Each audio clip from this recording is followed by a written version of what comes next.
దేవుని నామానికి స్తోత్రం కలుగునుగాక.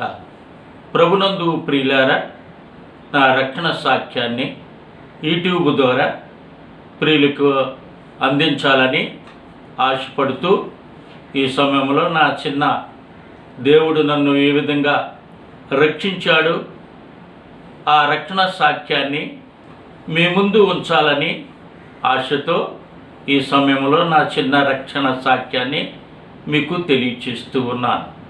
మాది ఆంధ్రప్రదేశ్ పశ్చిమ గోదావరి జిల్లా తాడేపల్లిగూడెం తాలూకా పెంటబాడు మండలం మౌంజుపాడు అనేటువంటి గ్రామంలో ఒక ఐందవ కుటుంబములో జన్మించిన వాడను. ఐందవులు కాబట్టి హిందూ సంప్రదాయ ప్రకారంగా పెద్దవారితో కలిసి పూజలు, భజనలు, కార్యక్రమాలన్నిటిలో పాల్గొంటూ ప్రతిదినము దేవునికి సూర్య నమస్కారం చేసుకుంటూ దీపారాధన చేసుకుంటూ స్కూల్కి వెళ్తూ ఉండేవాడిని చిన్నతనం నుండి. ఈ విధంగా హిందూ సంప్రదాయ ప్రకారంగా అన్ని విషయాల్లో పెద్దవారితో కలిసి ఆ యొక్క హిందూ సంప్రదాయ ప్రకారంగా ఆ యొక్క పూజలలో పాల్గొంటూ ఉండేవాడిని. అయితే మా కుటుంబ ఆర్థిక పరిస్థితిని బట్టి కృష్ణా జిల్లా కైకలూరు తాలూకా కల్దిండు మండలం కొత్తూరు అనేటువంటి గ్రామానికి వెళ్ళటం జరిగింది. ఆ సమయంలో పోషణార్థము నిమిత్తమై ఒక బాతులు కాపరిగా బాతులు కాసుకుంటూ ఉండేవాడిని. బాతులు కాసుకుంటూ జీవనోపాధి చేస్తూ ఉండేవాడిని. అటువంటి సమయంలో పొలములలో బాతులు కాసుకుంటూ ఉండగా ఒక దినాన విపరీతమైనటువంటి గాలితో కూడిన వర్షం రావటం జరిగింది. ఆ వర్షానికి ఆ బాతులు కూడి ఎగిరిపోయింది. తాటాకు గొడుగు ఉండేది, ఆ గొడుగు కూడా ఎగిరిపోయింది. తిరిగి ఎక్కడికి వెళ్ళాలా అని ఆ రాత్రికాల సమయంలో ఆలోచన చేసినప్పుడు ఆ పొలాలకి సమీపంలో సంతోషపురం అనేటువంటి ఒక గ్రామం ఉన్నది. ఆ గ్రామంలో మిలిటరీకి వెళ్ళొచ్చినటువంటి వారికి 5 ఎకరాల భూమి ఇచ్చారు. ఆ భూమిలో ఒక ఆయన గుడివాడ ప్రకాశం గారని ఒక ఆయన తన పొలములో ఇల్లు కట్టుకొని ఉన్నాడు. ఆ వారి యొక్క ఇంటికి ఆ వర్షములో తడిచి చాలా చోట్ల పడి దెబ్బలు తగిలి ఎలాగైతే ఆ ఇంటికి చేరటం జరిగింది. ఆయన ఆ సమయంలో అరికెనల అంతరం వెలిగించుకొని బైబిల్ చదువుకుంటున్నాడు. అక్కడికి వెళ్ళినప్పుడు ఎవరు బాబు అంటే నేను పలానా తాలూకా అని చెప్పాను. సరే బాబు అని చెప్పి నాకు ఆశ్రయం ఇచ్చాడు. నేను అక్కడ కూర్చున్నాను. తడి బట్టలు విడిచి పొడి బట్టలు కట్టుకొని అక్కడ ఆయన దగ్గర కూర్చొని ఉన్నాను. కూర్చొని ఉండగా తాతయ్య గారు ఏంటండి మీరు చదువుతున్నారు అంటే బైబిల్ బాబు అని నాకు ఆయన తెలియచేశాడు. సరే నేను ఒక కీర్తన పాడండి అని అడిగాను. కీర్తన అంటే ఏమిటో నాకు ఆ దినమున నాకు తెలీదు. బైబిల్ గురించి కానీ యేసయ్యను గురించి కానీ అసలు తెలియదు. అటువంటి సమయంలో ఎందుకో నాకు ఒక కీర్తన పాడండి అని అడగటం జరిగింది. ఆయన పేరు గుడివాడ ప్రకాశం గారు. ఆయన విశ్వాసుల ప్రార్థన సహవాసంలో రక్షించబడినటువంటి విశ్వాసులు వారు. అటువంటి ఆయన దేవదూతల యొక్క మొదటి సృష్టిని గురించి ఆయన నాకు తెలియచేశారు. దేవుడు ఈ సృష్టిని చేయక మునుపు పరలోకములో దేవదూతల్ని సృజించారు అని కొన్ని విషయాలు ఆయన తెలియచేశారు. సరే, ఆ విషయాలు నాకు అంతగా అర్థం కాలేదు. కానీ ఆయన ఒక్క మాట చెప్పారు.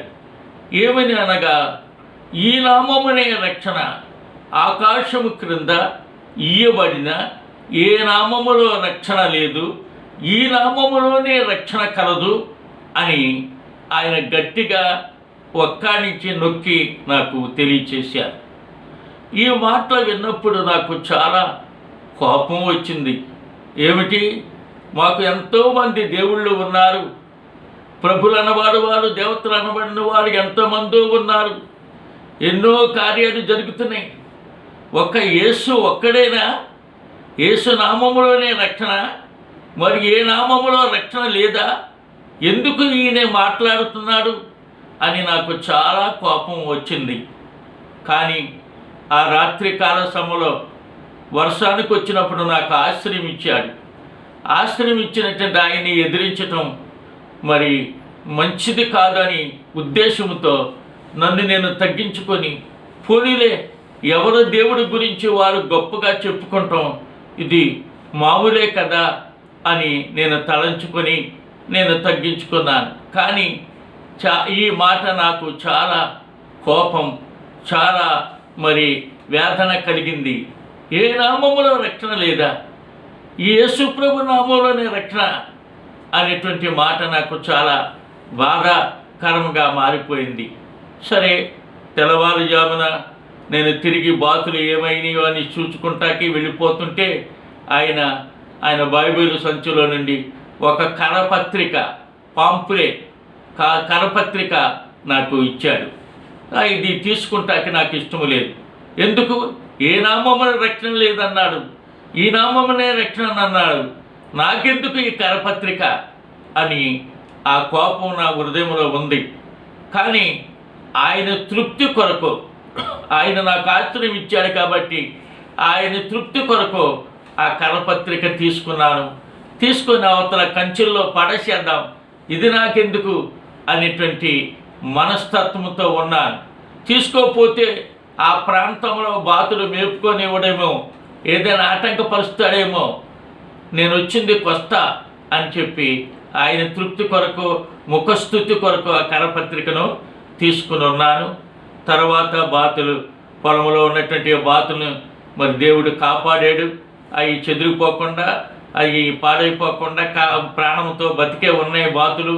ఆ గాలి తుఫాను సమయంలో మరి దేవుని దయ వలన అలాగే 2-3 రోజులు జరిగింది. 4వ రోజున ఆ కరపత్రిక నా పాకెట్ జేబులో ఉండిపోయింది. ఈ యొక్క బాతులు ఏమైనా ఉద్దేశం చొప్పున ఈ కరపత్రికను పాకెట్ జేబులో పెట్టుకున్నాను, కానీ కరపత్రికను పాడటం నేను మర్చిపోయాను. దేవుడు మరుగు చేశాడు ఆ సమయంలో. సరే, ఆ 4వ రోజున బాతులు మేపుకుంటున్నాను పొలాల్లో. పాకెట్ జేబులో కరపత్రిక ఉంది. ఇలా చూసేటప్పటికి పాకెట్ జేబులో ఉన్న కరపత్రికను చూసి, మొన్న చూస్తే ఏ నామమున రక్షణ లేదు, ఒక్క యేసు నామమునే రక్షణ ఉంది అని చెప్పాడు. ఈ కరపత్రికలో ఇంకేమో ఉంది, ఇందాం చూద్దాం అని చెప్పి ఆ కరపత్రికను తీసి చదవటం ప్రారంభించాను. ఒక పేజీ చదివాను. 2వ పేజీ 2 పంక్తులు చదివేటప్పటికి నా కన్నులు తెరవబడినాయి. కన్నులు తెరవబడినటువంటి విషయం చాలా మరి చెప్పుకోవలసినటువంటి మాట. ఎందుకంటే పెద్దవారితో కలిసి ఉపవాసాలుండి పూజలు చేసినప్పుడు, భజనలు చేసినప్పుడు, పెద్దవారితో కలిసి హిందూ సంప్రదాయ ప్రకారంగా అన్నీ కూడా నిష్ఠతో భక్తితో ఆచరించిన టైములో కన్నులు తెరవబట్టం అంటూ ఈ విషయాన్ని ఏమీ నాకు ఎప్పుడు నా జీవితంలో జరగలేదు. కానీ ఈ కరపత్రిక చదివినప్పుడు నా కన్నులు తెరవబడినాయి. ఈ యొక్క కన్నులు, బాహ్య నేత్రాలు మూయబడినాయి, మనోనేత్రాలు, ఈ యొక్క కన్నులు తెరవబడినాయి. కన్నులు ఎప్పుడైతే తెరవబడిందో ఆకాశము ఒక తెరలాగా, చీనులాగా తప్పుకొని ఉంది, తెరవబడింది. ఆకాశము తెరవబడింది. ఆ ఆకాశములో నుండి నా కన్నులతో, తెరవబడిన కన్నులతో చూస్తుంటే ఒక అందమైనటువంటి పట్టణము దగదగ దగదగ దగదగ మెరిసిపోతుంది. ఒక అందమైనటువంటి పట్టణం అలాగ చూస్తూ ఉంది.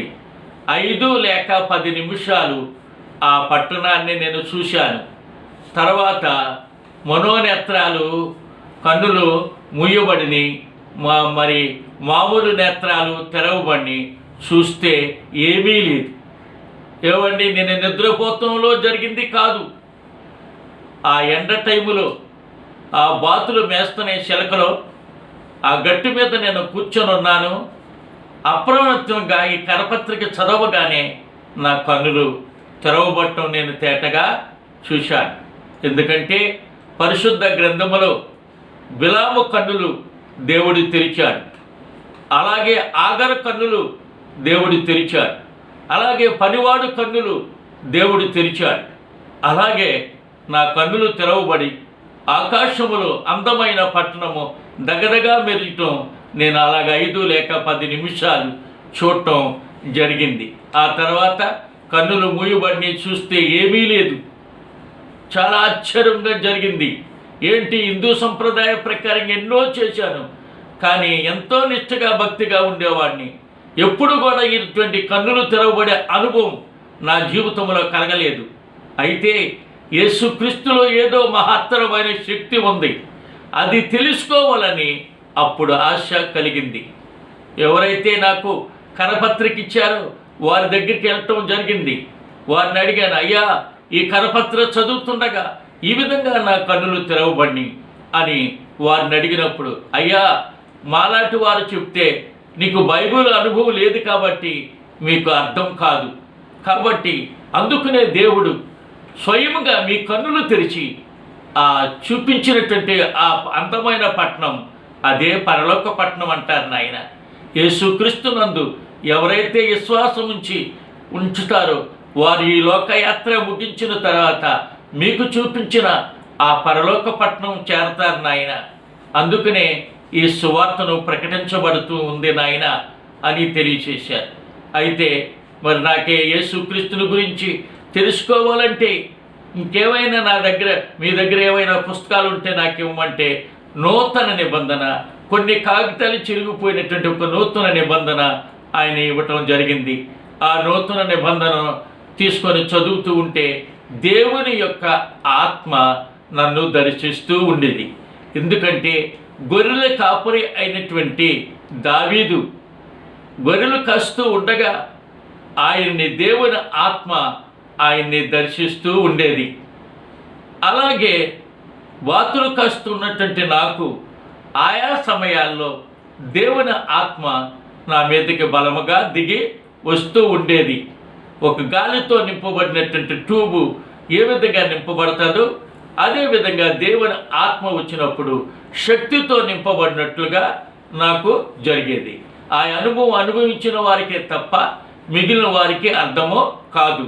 కాబట్టి ఈ విధంగా దేవుని ఆత్మ నన్ను దర్శిస్తూ ఉండేది. దేవుని ఆత్మ అనే సంగతి నాకు తెలియదు.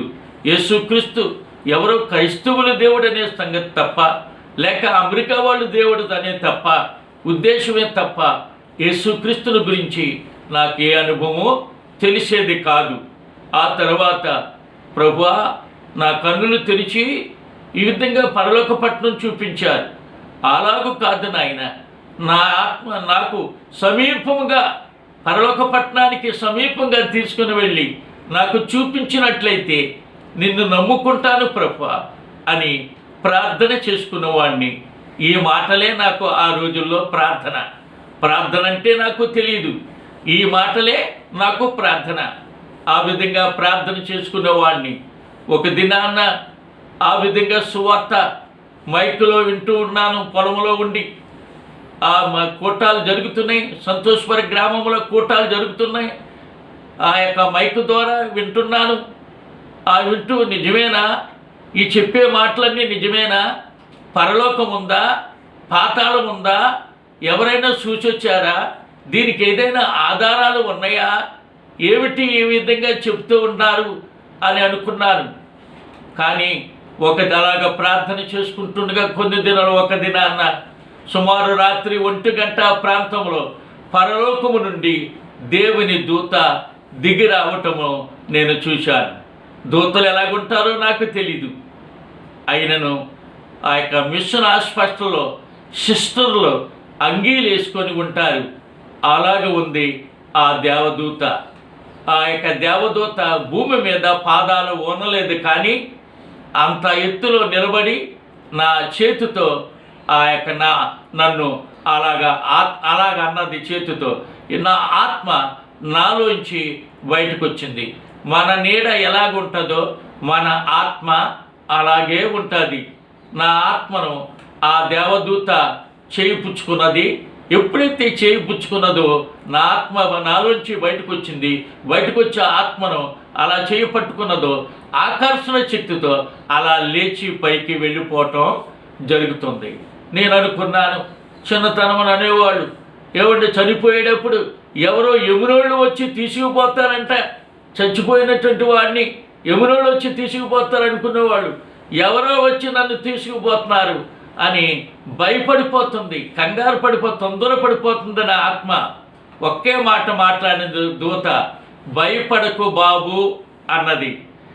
ఈ భయపడకు బాబు అనే మాట మాట్లాడేటప్పటికి నక్షత్ర మండలంలోనికి వెళ్ళిపోయింది నా ఆత్మను తీసుకున్న దూత. మరలా నక్షత్ర మండలం కొన్ని కోట్ల నక్షత్రములు వెలుగుతో తేజస్సుతో నింపబడిపోయింది నక్షత్ర మండలం అంతా కూడా. అయితే ఆ యొక్క నక్షత్ర మండలం దగ్గరికి వెళ్ళాడు, ఇంకా కంగారు పడిపోతుంది నా ఆత్మ. దూత రెండోసారి భయపడకు బాబు అన్నది. ఈ రెండోసారి భయపడకు బాబు అనేటప్పటికీ పరలోక ద్వారబంధము దగ్గరికి నన్ను దించింది దేవదూత తీసుకుని వెళ్ళి. పరలోకము యొక్క ప్రారీ గోడ చాలా ఎత్తైన ప్రారీ గోడ అది. ఏంటి ప్రారీ గోడ ఎంత ఎత్తు ఉందో అంత ఎత్తు తలుపులు ఉన్నాయి. ఆ తలుపులు ముయ్యబడి ఉన్నాయి. ఆ ముయ్యబడిన తలుపులు, నాయనా నీవు పరలోకం ఉందా పాతాళం ఉందా అని నా బిడ్డల్ని ప్రశ్నిస్తున్నావు. కానీ పరలోకం ఉందని నీకు చూపించటానికి కొరకే దేవుని చేత పంపబడ్డాను నేను. కాబట్టి లోపలికి వెళ్ళటానికి అధికారం లేదు, ఎలపలుండే నువ్వు చూడాలి అని చెప్పి ఆ వేలుతో అలాగన్నది. వేలుతో అలాగనగానే పెద్ద రంధ్రము ఏర్పడింది. ఆ రంధ్రము గుండా చూడు బాబు అని నా చేయి పట్టుకొని జాగ్రత్తగా చూడు బాబు అని ఆ యొక్క దూత తెలియచేసింది. ఆ రంధ్రం గుండా చూస్తూ ఉంటే మొట్టమొదటి వీధి తెల్లని స్వస్తికమైనటువంటి వీధి రాజవీధి. అప్పుడు బైబిల్ నాకు తెలియదు, ఏవండి తళుక్కున మెరిసింది. ఎండ టైములో ఆ యొక్క అద్దం మీద సూర్యకిరణం పడితే తళుక్కు అని ఎలాగ మెరిచిందో అలాగే తళుక్కు అని మెరిసింది ఆ రాజవీధి. ఆ రాజవీధి కన్ను చూపు ఎంత వరకు ఉందో ఇంకనూ ఎక్కువ దూరం ఉంది. ఆ రాజవీధిలోంచి ఇలాగ చదరాకారంగా ఒకే వజ్రము ఒకే ఈది, పసుపు నీలము వెరుపు తెలుపు ఈ విధమైనటువంటి ఒకే వజ్రం ఒకే వీధి. ఆ రాజవీధి మధ్య వీధి, ఆ ఈదులోండి చదరాకారంగా అలాగా ఆ వీధులు ఉన్నాయి. ఒక్కొక్క వీధి ఒక్కొక్క వజ్రం, ఒక్కొక్క వీధి ఒక్కొక్క వజ్రం చూంది. ఆ ఎలుగును చూడలేకపోతుంది నా ఆత్మ, ఆ వణుకుపోతుంది. జాగ్రత్తగా చూడు బాబు అనే దూత నా పక్కన నిలబడి ఉంది.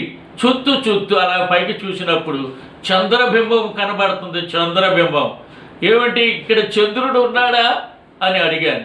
నాయన ఆ చంద్రుడు కాదు నాయన, ఈయనే నీతి సూర్యుడు. చంద్రబింబం అంతా కళలగలదే, స్వచ్ఛమైనది, ఈమె ఎవరు అని సొలొమోను రాజు పరమగీతాల్లో రాశాడు. ఆ యొక్క చంద్రబింబం అనగా ఆయనే నీతి సూర్యుడు అని ఆయన అక్కడ తెలియచేశారు. దేవదూత నీతి సూర్యుడు నాయన ఆ చంద్రబింబం అన్నాడు. ఇంకా చూడు నాయన అని చూస్తూ ఉంటే కోట్ల కొలిది, ఏవండి కోట్ల కొలిదినటువంటి దేవదూతలు సమూహము కనబడుతుంది. ఒకరు కాదు, ఇద్దరు కాదు, కోట్ల కొలది. కానీ పరిశుద్ధ గ్రంథములో ప్రకటన గ్రంథం 5వ అధ్యాయములో ఎవరినో లెక్కింపలేనటువంటి కోట్ల కొలది దేవదూతలు చూచాను అని యోహాను గారు పద్మాసలంకలో ఆ ప్రకటన గ్రంథం రాశాను. కాబట్టి ఆ రోజున ప్రకటన గ్రంథం అంటూ నాకు తెలియదు, బైబిల్ అంటూ నాకు తెలియదు. కోట్ల కొలది దేవదూతలు అక్కడ ఉన్నారు. వారందరూ మోకరించారు. ప్రతివారికి 2 రెక్కలు ఉన్నాయి. ప్రతివారు మోకరించి ఉన్నారు. స్వరాల శబ్దానికిని, చప్పట్ల యొక్క శబ్దానికిని, రెక్కల యొక్క సవ్వడికిని పరలోక ద్వారము అనగా పరలోకము ప్రతిబింబిస్తుంది. అనగా గద్గద వణుకుపోతూ ఆ యొక్క గదగద వణుకుపోతుంది పరలోకం. దూతల యొక్క స్వరానికిని, దూతల యొక్క రెక్కల యొక్క సవ్వడికిని, చప్పట్ల యొక్క సవ్వడికిని, పరిశుద్ధుడు పరిశుద్ధుడని చెప్తున్నటువంటి శబ్దాలకిని పరలోకము ఆ పునాదులు గదగద వణికిపోతున్నాయి. ఈ విధంగా ఆ దూతల స్వరాల్ని చూడటం జరిగి గొప్ప బలమైనటువంటి వెలుగు, ఆ బలమైనటువంటి వెలుగు కనబడుతుంది. ఆ వెలుగును చూడలేనటువంటి పరిస్థితి కనబడుతుంది. ఆ వెలుగులోంచి ఒక స్వరాన్ని నేను వింటున్నాను. నేనే సత్యాన్ని, నేనే మార్గాన్ని, నేనే జీవాన్ని, నా ద్వారా తప్ప ఎవడు ఈ స్థలానికి రాలేడు అని చెప్పి ఒక బలమైనటువంటి ఉరుమలాంటి శబ్దం ఆ యొక్క వెలుగులో నుంచి రావటం నేను తేటగా చూచాను.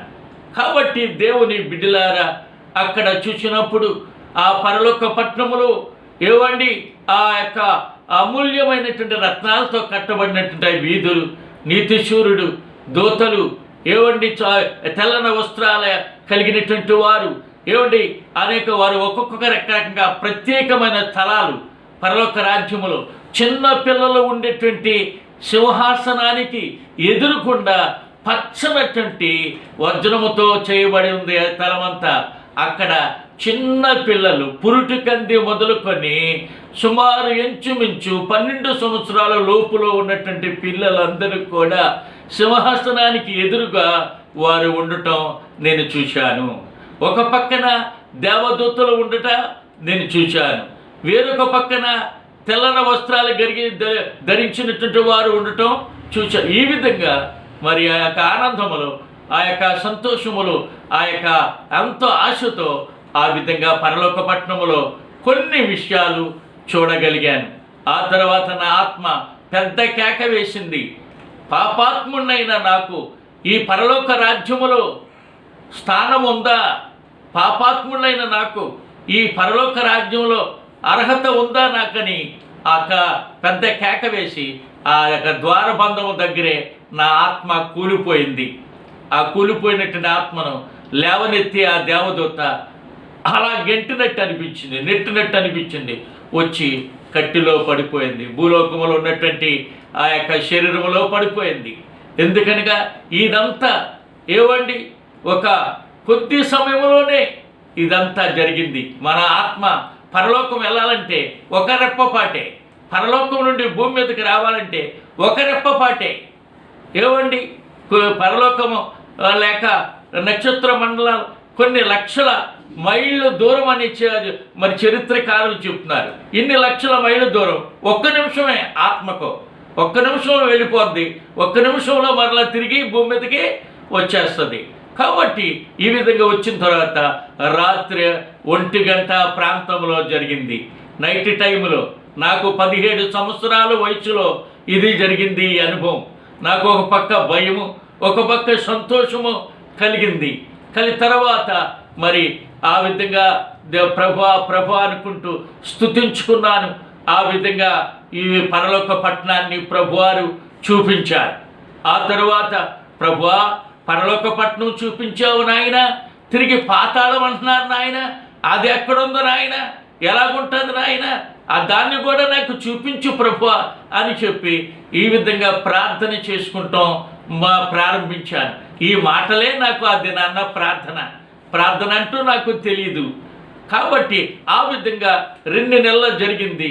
కొద్ది రోజులు జరిగిన తర్వాత మరలా ఈ విధంగా ప్రార్థన చేసుకుంటుండగా ఆ రోజున శనివారం ఉపవాసం ఉండి ప్రార్థన చేసుకుంటున్నాను దేవుని సన్నిధిలో. మందిరంలోకి వెళ్ళిపోయి ఉపవాసం ఉండి దేవుని సన్నిధిలో ప్రార్థన చేసుకుంటున్నాను. అందరూ వెళ్ళిపోయారు, నేను ఒక్కనే మందిరంలో ఉండిపోయాను. ఆ రాత్రి సుమారు 1 గంట సమయంలో ఒక దేవుని దూత రావటము నేను తేటగా చూశాను. దేవుని దూత వచ్చి నాలో ఉన్నటువంటి నా ఆత్మను వేరు చేసి నా ఆత్మను పాతాళములోనికి తీసుకొని వెళ్ళిపోయింది. పాతాళము అనేటువంటిది భూమి క్రింద ఉన్నది. భూమి క్రింద ఉన్నది. ఆ యొక్క పాతాళము ఒక రాతి కొండ. ఆ కొండ క్రాసుగా తొలిచివేయబడి ఉంది. లోపల లోయ, ఇలా క్రాసుగా తొలిచివేయబడి ఉంది. లోపల లోయ. ఆ లోయలో ఏమండి మరి కోట్ల కొలిదేటువంటి దేవదూతల్ని బంధించి, గొలుసులతో బంధించి, కాళ్ళకిని చేతులకిని గొలుసులతో బంధించి ఉన్నారు వాళ్ళందరూ. ఆ ప్రదేశం అంతా కట్టికి చీకటితో ఉంది. ఆ యొక్క ప్రాంతమంతా. ఈ యొక్క మాటలు ఏమంటే దేవదూతలు పాపము చేసినప్పుడు దేవుడు వారిని విడిచిపెట్టగా పాతాళ బలమందు కట్టిక చీకట్లో భద్రముగా బంధించి ఉంచారని పేతురు రాసిన పత్రిక 2:4 రాయబడి ఉంటుంది. కాబట్టి దేవుని బిడ్డలారా, అదే యొక్క మాట యోధా రాసిన పత్రికలో కూడా రాయబడి ఉంది. తన ప్రధానత్వం నిలుపుకున్నటువంటి దేవదూతల్ని కటిక చీకటిలో బంధించి పాతాళములో నిత్య పాశముల చేత బంధించి భద్రముగా ఉంచబడి ఉందని మాట యోధా రాసిన పత్రికలో మాట, 2 పేతురు రాసిన 2:4 మాట, ఒకే మాట, ఒకే మాటను గురించి, పాతాళాన్ని గురించి రాయబడినటువంటి మాటలు. కాబట్టి ఆ దినాన్న వాక్యం నాకు తెలియదు. ఆ దినాన్న మరి ఆ విధంగా పాతాళము ఆ ఒడ్డున నిలబెట్టి చూడు నాయన, పాతాళములో ఏం జరుగుతుందో జాగ్రత్తగా చూడు. ఎందుకంటే భూలోకములో నువ్వు సాక్ష్యం చెప్పటానికి కొరకే నేను తీసుకొచ్చాను. భూలోకంలో ఒక మాట కలపటానికి వీల్లేదు, ఒక మాట తీసివేయటానికి వీల్లేదు. భూలోకములో చాలామంది పాతాళముందా, పరలోకముందా, ఎవరు సూచించారు, దీనికి ఆధారాలేంటి అని చాలామంది ప్రశ్నలు వేస్తున్నారు. కాబట్టి పాతాళం ఉంది, పరలోకం ఉంది అని నీకు నిరూపించడానికి కొరకు నువ్వు ఇక్కడ తీసుకొని రాబడ్డావు. కాబట్టి జాగ్రత్తగా చూడు, భూలోకంలో సాక్ష్యం చెప్పాలి అని తెలియచేశారు. ఆ విధంగా ఆ పాతములో మొదటి ఎంట్రన్స్లో చూసినప్పుడు మొట్టమొదటి యొక్క ఎంట్రన్స్ నేల జారుడు నేల. అడుగు వేస్తే అలా జర్రమంట జారి కింద పడిపోతాం. వర్షాకాలంలో ఎలాగా కాలు జారి పడిపోతామో ఆ విధంగా జారుడు నేల ఉంటుంది మొట్టమొదటి ఎంట్రన్స్. అది దాటిన తర్వాత ఊబి నేల, అలాగ అడుగు వేస్తే పీకు లోతు వరకు దిగిపోయేటువంటి ఊబి నేల. ఆ ఊబి నేల ఎందుకు ఏంటి నాయనంటే, ఇది ఆత్మలను, ఆ భూలోకమును పాపం చేసినటువంటి యొక్క ఆత్మలను శిక్షించడానికి కొరకే ఇక్కడ ఈ విధమైనటువంటి శిక్షా స్థలము అని చెప్పి ఆ దూత చెప్పడం జరిగింది. ఆ విధంగా జారుడు నేల దాటిన తర్వాత ఊబి నేల దాటిన తర్వాత కట్టికి చీకటి, చాలా చీకటి, కట్టిగా చీకటి ఉంటుంది. అది చాలా చలితోనూ వణుకుతోనూ అక్కడ ఉన్నటువంటి ఆత్మలు చాలా చెమ్మ, అదంతా చెమ్మతో నింపబడినటువంటి నేల. ఒక వర్షాకాలంలో ఆ యొక్క చెమ్మతో ఉన్నప్పుడు ఏ విధంగా చలితో వణికిపోతాయో అలాగ వణికిపోతున్నాయి అక్కడ ఉన్నటువంటి ఆత్మలు. ఆ విధంగా చూసిన తర్వాత అది దాటిన తర్వాత మన్ను లేని రాతి నేల ఉంది. మన్ను లేని రాతి నేల. ఆ రాతి నేలలో ఏమండి కోడిగుడ్డు ఏ విధంగా రౌండ్ షేపులో ఆకారంలో ఉంటో అలాగా తొలిసి వేయబడి ఉంది. దానిలో సాతానుడు అనేటువంటి వాడు, ఆ లూసిఫర్ అనేటువంటి వాడు, సాతానుడు అనేటువంటి వాడు బారల సాపి పడుకున్నాడు. తన యొక్క త్రిశూలాన్ని అక్కడ పక్కన పెట్టాడు. ఆడు బారలు సాపి పడుకొని ఉన్నాడు. సర్కచ్చులో ముసలేనికి ఉంటుంది. దాని శరీరం ఎంత భయంకరంగా ఉంటుందో అలాంటి శరీరంతో ఉన్నాడు ఆ యొక్క మరి సాతానుడు. ఏమండి మొల చుట్టుకున్నాడు ఆ చర్మాన్ని.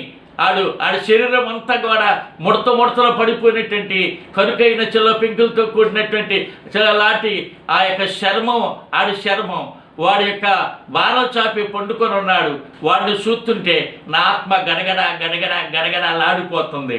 దేవదూత, నన్ను తీసుకొచ్చిన దేవదూత భయపడకు అని నా భుజం మీద దేవదూత చేయి వేసి జాగ్రత్తగా చూడు అని చెప్పి ఆయన చూపిస్తూ ఉన్నాడు.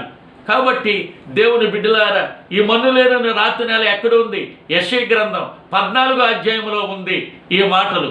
నరకమునొక మూలన నువ్వు త్రోసివేయబడు, పారవేయబడిన కొమ్మవలే ఉన్నావని చెప్పి రాయబడి ఉంటుంది యెషయా గ్రంథం 14వ అధ్యాయంలో. కాబట్టి దేవుని బిడ్డలారా, దేవుని యొక్క మహాకృపను బట్టి చూసినట్లయితే, ఈ పాతాళాన్ని గురించి చూసినట్లయితే మరికొన్ని విషయాలు దేవుడు తర్వాత కూడా బయలుపరిచిన విషయాలు ఉన్నాయి. పాతాళములో మరి ఆ దూతల్ని చూస్తుంటే ఒక శబ్దం వినబడుతుంది. ఏమని? ఓ ఓ ఓ ఓ అని భయంకరమైన మూలుగులు, భయంకరమైన శబ్దాలు వినబడుతున్నాయి. ఆ శబ్దాలు, ఆ భయంకరమైన మూలుగును చూసి ఏమిటి అని చెప్పి చూస్తుంటే ఒక విధమైనటువంటి అగ్ని వారిని కాల్చివేస్తుంది. వడగాలి ఉంటుందని మరి కీర్తనల గ్రంథం 11వ అధ్యాయంలో రాయబడి ఉంది. వారికి ఆహారము వడగాలి పానీయ భాగం కింద ఉంటుంది అని కీర్తన గ్రంథంలో 11వ అధ్యాయంలో రాయబడి ఉంది. ఆ మాట కనబడి ఉంది. ఈ విధంగా అగ్ని చేత కాల్చబడి వేదనతో మూలుగులతో ఉన్నారు. కొంతమంది గొలుసులతో బంధించబడి ఉన్నారు. కొంతమంది చెమ్మొచ్చికటులో ఆత్మలు ఉన్నాయి. లూసిఫర్ అనేవాడు మన్నులేని రాత్రి నెల కోడిగుడ్డు షేపు ఆకారములో ఉన్న దాంట్లో తొలిచివేయబడి ఉంది. దాంట్లో బాణం చాపి పండుకొని ఉన్నాడు. వాడు చాలా ఎత్తైనటువంటి వాడు చూసి ఎవరో బ్రతకరో, మామూలుగా చూస్తే ఏ మనుషుడు బ్రతకడో వాడిని చూస్తే అంత భయంకరమైనటువంటి వ్యక్తిగా ఉన్నాడు. కానీ దేవదూత నా ఆత్మను తీసుకుని వెళ్ళి పక్క నుండి చూపించింది కాబట్టి నేను చూడగలిగాను. కాబట్టి ఈ విధంగా మరి పాతాళములో అనేక భాగాలు దేవుడు నాకు పాతాళములో విషయాలు బయలుపరిచిన తర్వాత ఆ యొక్క దేవదూత నన్ను అలాగా నెట్టినట్టు అనిపించింది, వచ్చి కట్టులో పడిపోయింది. ఈ విధంగా మరి తర్వాత నాకు మధ్యరాత్రి మందిరంలో ఉన్నాను, ఒక్కడినే ఉపవాసం ఉండి ప్రార్థన చేసుకుంటున్నాను. పాతాళాన్ని చూపించు ప్రభుని. ఈ విధంగా దేవుడు పరలోకాన్ని చూపించారు, పాతాళాన్ని చూపించారు. నాలాగా చాలామంది ఏమండి పరలోకం ఎలాగుంటుంది? ఎర్రగుంటుందా, నల్లగుంటుందా, తెల్లగుంటుందా?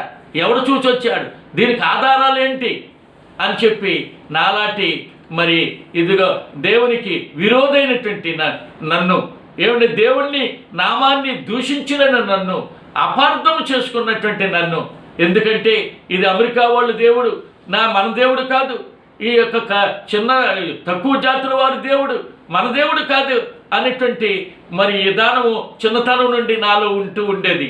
ఎప్పుడైతే ఈ విధంగా మరి నా అనుభవంలో జరిగినాయో, ఎప్పుడైతే పరలోకాన్ని పాతాళాలను చూపించి నేనే మార్గాన్ని, నేనే సత్యాన్ని, నేనే జీవాన్ని ప్రభువారు తెలియచేశారో అప్పటి నుండి నేను పూర్తిగా మారిపోయి ప్రభునందు దేవుని సొందుకి కోటాలకి వెళ్ళటం, ప్రార్థనలకు వెళ్ళటం జరిగింది.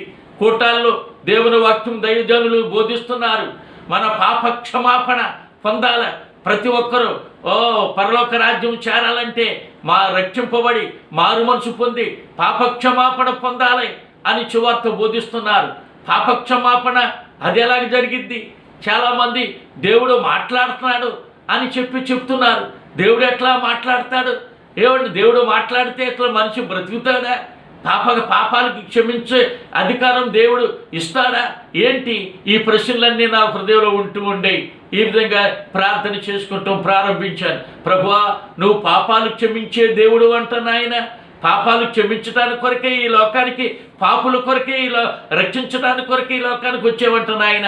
నా పాపాలు క్షమించు ప్రభు అని చెప్పి ఆ దినాల్లో నేను మరి వేసవకాల టైంలో పొలాల్లోకి వెళ్ళిపోయి ఆ పొలాల్లో ఏకాంతంగా ప్రార్థన చేసుకుంటూ ఉండేవాడిని. ఒక దినాన్న గంటన్నర ప్రార్థన జరిగిన తర్వాత మోకాళ్ళ మీద ఉండి ప్రార్థన చేస్తూ ఉన్నాను. జరిగిన తర్వాత నా కన్నులు తెరవబడినాయి. నా ఆత్మదేహము నా ఎదురుగుండా కనబడుతుంది. నా ఆత్మదేహము ఎదురుగుండా కనబడుతుంది. ఆ దేహాన్ని అరికాల నుండి నన్నెత్తి వరకు పెద్ద పెద్ద పుళ్ళు, గాయాలు, సీమి, రక్తం భయంకరంగా కారిపోతున్నాయి. ఏమిటి బాబు, ఏమిటి నా యొక్క ఆత్మదేహానికి ఇంత గాయాల, ఇన్ని పుళ్ళ, ఇన్ని గడ్డల, ఇంత భయంకరంగా ఉందా ఏమిటని ఇంకా కన్నీరు విడిచి వెలుగెత్తి ప్రార్థన చేసుకుంటున్నాను. రాత్రి 7:30 8 ఆ ప్రాంతంలో పొలాల్లో ఉండి ప్రార్థన చేసుకుంటున్నాను. ఇలాగ చేసుకుంటుంటే, ఎందుకంటే మనకు పైకి బాగానే ఉన్నాం, మంచి డ్రెస్ వేసుకుంటాం, మన శరీరాన్ని మనం చాలా మరి జాగ్రత్తగా మరి ఉంచుకుంటూ ఉంటాం, వాటికి ఏవేవో చేస్తూ ఉంటాం. కానీ మన ఆత్మదేహం ఎలాగుంటుందంటే, మరి యెషయా గ్రంథం 1వ అధ్యాయము 6వ వచనంలో అరికాలు మొదలుకొని నన్నెత్తి వరకు స్వస్థత కొంచెమైనా లేదు, ఎక్కడ చూచిన పచ్చి పుళ్ళు, గాయములు, దెబ్బలు, పిండబడలేదు, కట్టబడలేదు, తైలముతో మెత్తన చేయబడలేదు అని రాయబడి ఉంటుంది యెషయా గ్రంథం 1వ అధ్యాయం 6వ వచనం కానించి. కాబట్టి ఆత్మదేహాన్ని చూశాను. ఇంకా నేను ఇంకా నాకు వేదన, దుఃఖం కలుగుతుంది. మరలా తిరిగి ఇంటి దగ్గర తొందరపడతారని నేను ఎక్కడికైనా వెళ్ళిపోయినాని ఆ రాత్రిపూట మరలా ప్రార్థన ముగించుకొని ఇంటికి వెళ్ళిపోవటం జరిగింది.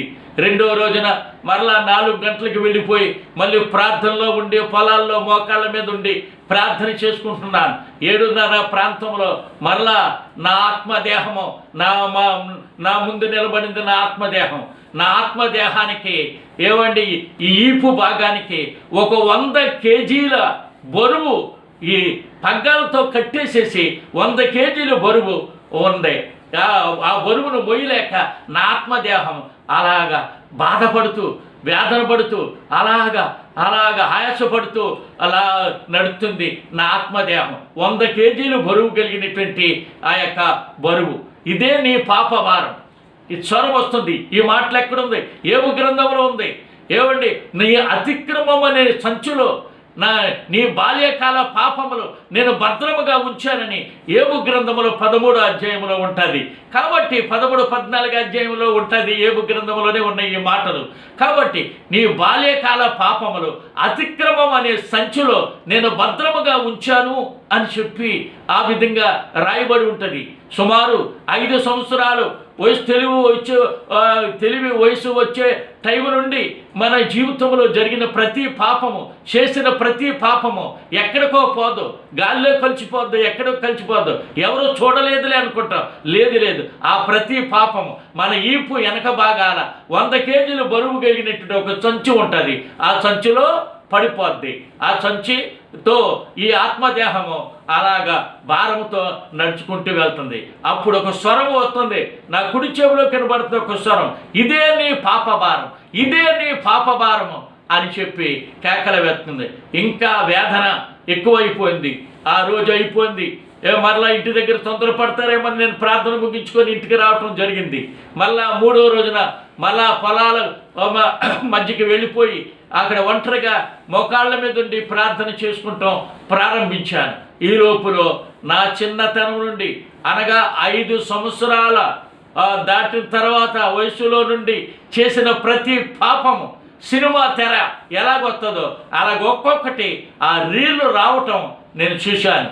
ఆ రీల్ రావటం చూసే ఏమి చేయాలో నాకు తెలియట్లేదు. వేదనతో, దుఃఖంతో, కన్నీటితో ప్రార్థన చేసుకుంటూ ఒక స్వరం వినబడుతుంది, ఒప్పుకో, నీ పాపాలు ఒప్పుకో అని స్వరము కుడి చెవిలో కనబడుతుంది. ఒక్కొక్కటి ఒప్పుకుంటున్నాను, అది వెళ్ళిపోతుంది. 2వది వస్తుంది, దాన్ని ఒప్పుకుంటున్నాను.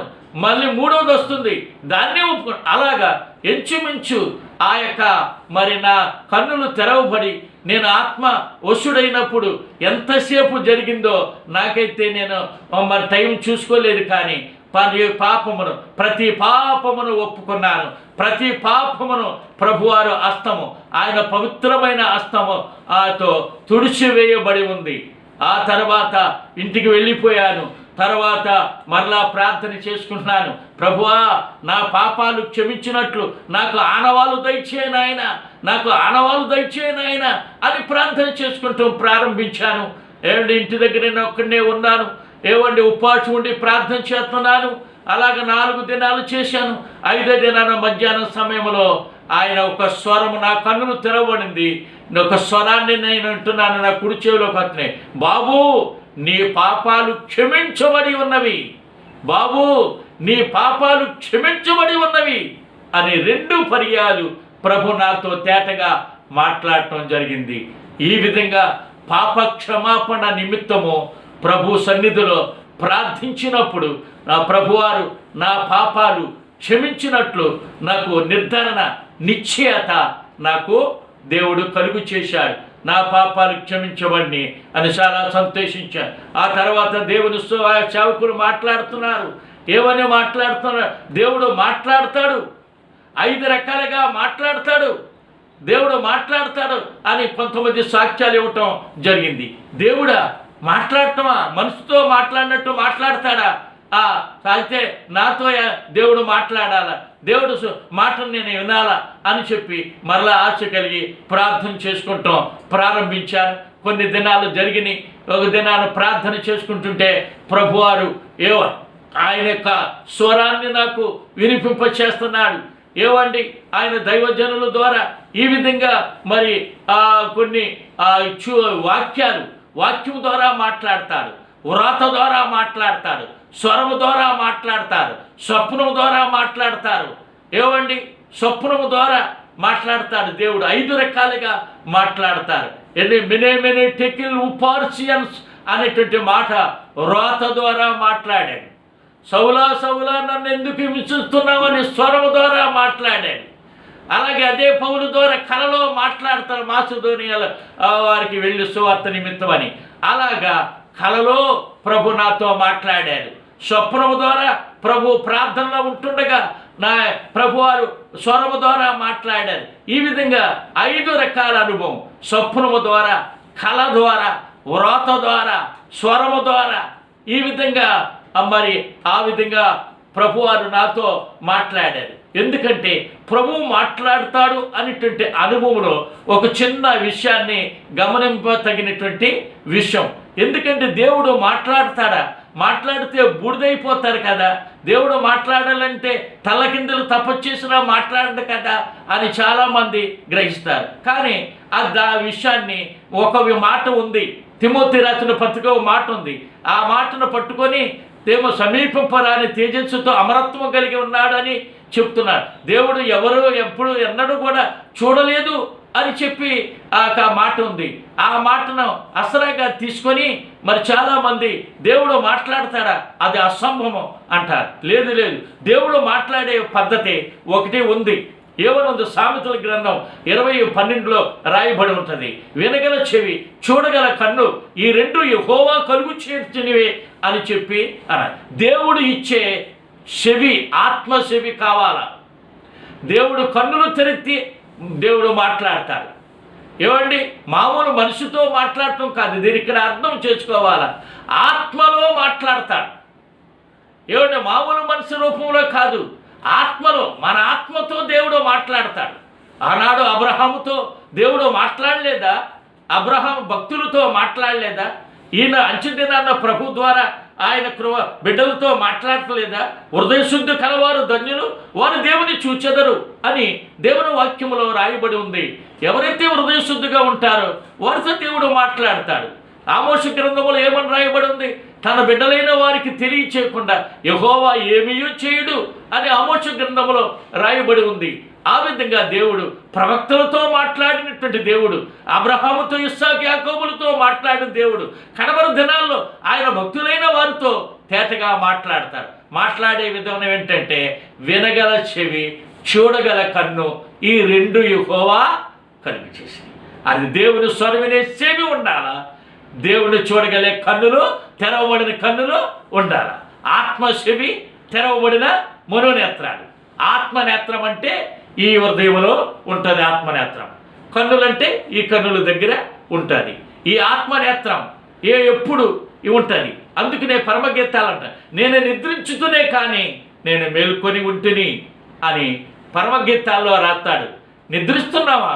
మేల్కొని ఉంటుంది. నిద్రించేది ఎవరు? శరీరము. మేల్కొని ఉండేది ఇప్పుడు చూచేది ఆత్మ కన్ను. ఏవండి, కన్నులు తెరవబడటం. ఈ బిలాము కన్నులు, పనివాడి కన్నులు, ఆగరి కన్నులు తెరవబడి మన కన్నులు తెరవబడితే ఆ తెరవబడిన కన్నులతో ప్రభుని మనం చూస్తాం. ఆ తెరవబడిన కన్నులతో దేవుని యొక్క దర్శనాలు మనము పొందుకుంటాం. అంతేకాని బాహ్య నేత్రాలు కాదు. ఈ బాహ్య నేత్రాలు ఎవరూ చూడలేరు. చూసి ఎవడో బ్రతకడు. అందుకనే ప్రకటన గ్రంథములో ఆయన చూచినప్పుడు చచ్చిన వాళ్ళ వలె పడి ఉన్నాను అని యోహానం చెప్పాడు. అదే మాటను ఏమంటే ఆ యొక్క మరి భక్తుడైనటువంటి దానియేలు గారు కూడా ఆయన్ని చూడగానే నేను చచ్చిన వాని వలె పడి ఉండిని, ఆయన నన్ను ముట్టి నాలోని శక్తిని ఆయన ఆత్మ ద్వారా నన్ను లేవనెత్తి చూడు ఈ దర్శనాల్ని అని చెప్పి ఆయన నాతో మాట్లాడారని దానియేలు గ్రంథంలో ప్రకటన గ్రంథంలో కూడా ఆ భక్తుల గురించి రాయబడి ఉంది. అదే అనుభవం, దేవుణ్ణి చూడగలిగే ఆ యొక్క కన్నులు, దేవుని స్వరం వినగలే చెవి, అది ప్రతివారు పొందగలిగినటువంటి అనుభవంలోనికి వస్తేనే కానీ దేవుణ్ణి చూడలేరు, దేవుని స్వరము వినలేరు.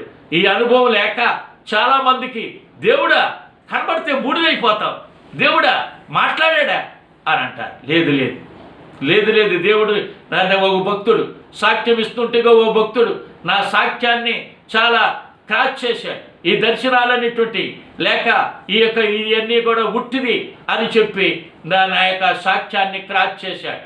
అప్పుడు ప్రభు సందులోకి వెళ్ళి 4 దినాలు ఉపవాసం ఉండి ప్రార్థన చేసినప్పుడు ప్రభువారు నాతో మాట్లాడు. ఏమని మాట్లాడు మొట్టమొదటి దినాన్న ఆయన ముదమున ఆయన యొక్క మరి సన్నిధిలో నడిచిన ముదమున తన చిత్తమును నేను తెలుపు రేడులను ఏర్పరిచేవాడు స్తోత్రించి కీర్తించదును గణపరిచెదను కొనియాడదును అనేటువంటి పాట ఉన్నది. ఆ పాటలో ముదమున తన చిత్తమును తెలుప రేడులను ఏర్పరిచేవాడు అనగా తన బిడ్డలైనటువంటి వారికి తన చిత్తాన్ని మరి తెలియచేశాడు. అలాగే తన చిత్తాన్ని అబ్రహాముకి తెలియచేశాడు, అలాగే తన చిత్తానికి ఆమోషుకి తెలియచేశాడు. అలాగే ఈ దినాల్లో కూడా ఆనాడు దేవుడు ఈనాడు కూడా ఆయన భక్తులైన వారికి ఏవండి ఆయన ఆత్మశవి ఆ యొక్క తెరవబడిన కన్నులు కలిగినటువంటి వారికి, అనుభవం కలిగినటువంటి వారికి ఆ యొక్క అర్థమవుతుంది, కానీ అనుభవం లేని వారికి అర్థం కాదు. ప్రభుని అడిగాను, ప్రభువా అని 3 దినాల్లో 3 రకాలుగా యథార్థ హృదయం కలిగిన వారు మరి మత్తయి సువార్తలో రాయబడింది కదా, తన హృదయ శుద్ధి కలవారు ధన్యులు వారు దేవుని చూచెదరు అన్నారు. ఆ మాట మొదటి రోజు నిలబడింది. రెండవ మాట ముదమున తన చిత్తమును బయలుపరుతాడు అని పాట 3వ రోజున ఆమోసు తన యొక్క బయలుపరిచిన విషయాల్ని ఆమోసు ఏ విధంగా రాశాడు, అలాగే అబ్రహాముకు చెప్పకుండా దేవుడు సొదొమ గొమొర్రా విషయంలో ఏమీ చేయలేదు. అలాగే భూమి మీదకి ఏది వచ్చినా ఏది జరిగినా తన భక్తులైన వారికి తెలియచేయకుండా దేవుడు ఏమీ పంపించడు, ఏమీ చేయడు. ఆయన తెలియచేస్తాడు. ముందు ఆయన తెలియచేసినట్టు ఎక్కడుంది? యోహాను సువార్త 16వ అధ్యాయము 16వ వచనంలో అక్కడ రాయబడి ఉంటుంది. ఏమంటే ఆయన బిడ్డలైనటువంటి వారికి ఆయన చిత్తమును బయలుపరచకుండా ఆయన ఏమీ చేయడని ఆ వాక్యములో రాయబడి ఉంది. ఆ వాక్యాన్ని గమనించినట్లయితే ఆ వాక్య అనుభవం కలిగిన వారికి అర్థమవుతుంది.